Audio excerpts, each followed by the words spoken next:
మనుషుల్లో కూడా ఇంత యాక్స్ ఫ్యాక్టర్, ఇంత స్టైల్, ఇంత యాటిట్యూడ్, ఇంత పాజిటివ్ ఎనర్జీ ఉంటుందా అని అందరూ ఆశ్చర్యపోయే విధంగా ఉండే కల్పిత పాత్ర, ఎందరికో ఇష్టమైన సూపర్ హీరో ఐరన్ మ్యాన్ గురించి కొన్ని ఆసక్తికరమైన కథనాల్ని తెలుసుకుందాం. రండి మరి, ఇంకెందుకు ఆలస్యం.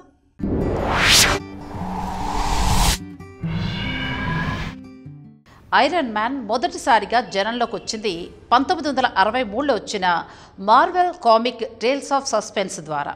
మార్వెల్ తాతయ్య స్టాన్లీ సృష్టించిన ఈ పాత్రకున్న అసలు పేరు యాంటోనీ ఎడ్వర్డ్ టోనీ స్టార్క్కు ప్రేరణ ఆర్కుల్ అధినేత లారెన్స్ జోసెఫ్ ఎలిసన్ అనేది బాగా చర్చల్లో ఉన్న ఇంటర్నేషనల్ గాసిప్.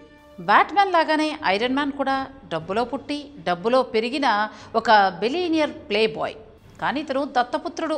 మగువ మధువు లేనిదే జీవితంలో కిక్కుండదు అని ఒక చేత మందు గ్లాసు, ఇంకో చేతిలో అమ్మాయిని వేసుకుని ఎప్పుడు ఫుల్ జోష్ మీదే ఉంటాడు టోనీ. తన 15వ ఏట ప్రతిష్టాత్మకమైన మసాచుసెట్స్ ఇన్స్టిట్యూట్ ఆఫ్ ఇంజనీరింగ్లో ఎలక్ట్రికల్ ఇంజనీరింగ్ చదువుకున్న టోనీకు గాడ్జెట్స్ అంటే మహా పిచ్చి. ఎప్పుడూ ఏదో ఒకటి తయారు చేయిందే ఆయనకు నిద్ర పట్టేది కాదుట. ఈ విషయాన్ని చతురతలు విసురుతూ ఆయన ఫ్యాన్సే చెప్పుకుంటూ ఉంటారు. వేరే సూపర్ హీరోలా కాకుండా తన నిజమైన పేరుని బాహాటంగా అందరికీ చెప్పేస్తూ ఉంటాడు. ఇది సూపర్ హీరో చరిత్రలో ఒక మైలురాయని, ఇలాంటి నిర్ణయం తీసుకోవటం చాలా సాహసోపేతమైన చర్య అయినా కూడా దీనిని తీసుకోక తప్పలేదు అని చెప్తూ ఉంటారు Stanley. My super heroes is a rebel అని చెప్పుకుంటూ ఉంటారు ఆయన. అదేంటో కానీ ఈ నిర్ణయం సదరు మార్వెల్ కంపెనీకి నచ్చలేదు, కానీ జనానికి విపరీతంగా నచ్చేసింది. అప్పటి నుండి ఐరన్ మ్యాన్కు ఒక కల్ట్ ఫాలోయింగ్ ఏర్పడింది కామిక్ బుక్ ప్రపంచంలో. తన ఛాతి మీదున్న ఆర్క్ రియాక్టర్ ఉంటేనే టోనీ బ్రతకగలడు. తనవారే తనకు వెన్నుపోటు పొడిచిన సందర్భంలో అతనికి తీవ్ర గాయాలు కలిగి ఒక పదునైన వస్తువు గుండెకు దగ్గరగా చేరుతూ ఉంటుంది.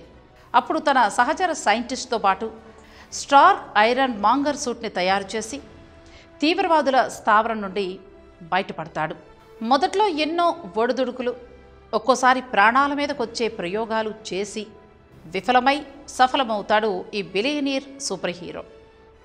శక్తి అనేది గాలి నుండి రాదు, అది మనలో నుండే ఉత్పత్తి అవుతుంది అని బలంగా నమ్మే ఐరన్ మ్యాన్ ఆత్మవిశ్వాసానికి సూచికగా భావిస్తారు అతని ఫ్యాన్స్.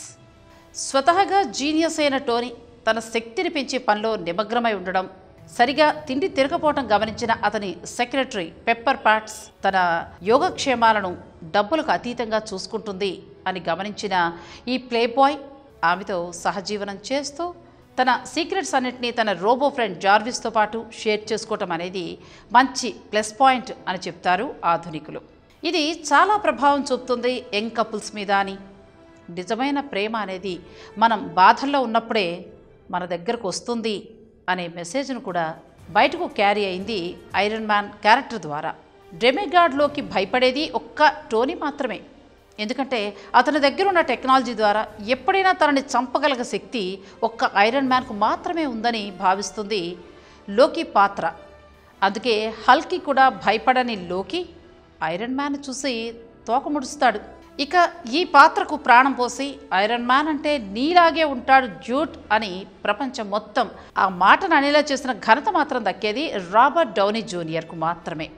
అతను ఐరన్ మ్యాన్ క్యారెక్టర్ను హ్యాండిల్ చేసే తీరును చూసి టీనేజ్ అమ్మాయిలు కూడా ఈ నడివయసు నటుడికి లవ్ లెటర్స్ ఇంకా మెసేజెస్ పెడుతూ ఉంటారు అనంటే ఆశ్చర్యపోవాల్సిందే. మరి ఐరన్ మ్యాన్ వల్ల రాబర్ట్ సుమారు 120 నుంచి 300 కోట్ల పే చెక్ను ఒక్కో సినిమాకు అందుకున్నాడని, ఒకప్పుడు తన కారులో డ్రగ్స్ను వేసుకుని ఏం చేయాలో తెలియక మత్తులో మునిగిపోయిన నన్ను ఇంతటి వాణ్ణి చేసిన ఆ క్యారెక్టర్ ఇంకా ప్రజలకు నేనెప్పుడూ రుణపడి ఉంటాను అని ఎన్నో సందర్భాల్లో భావోద్వేగానికి లోనవుతూ ఉంటాడు రాబర్ట్.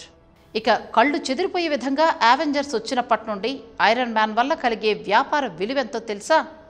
అక్షరాల 12 లక్షల కోట్లు. ఇది ఒట్టి అంచనా మాత్రమే.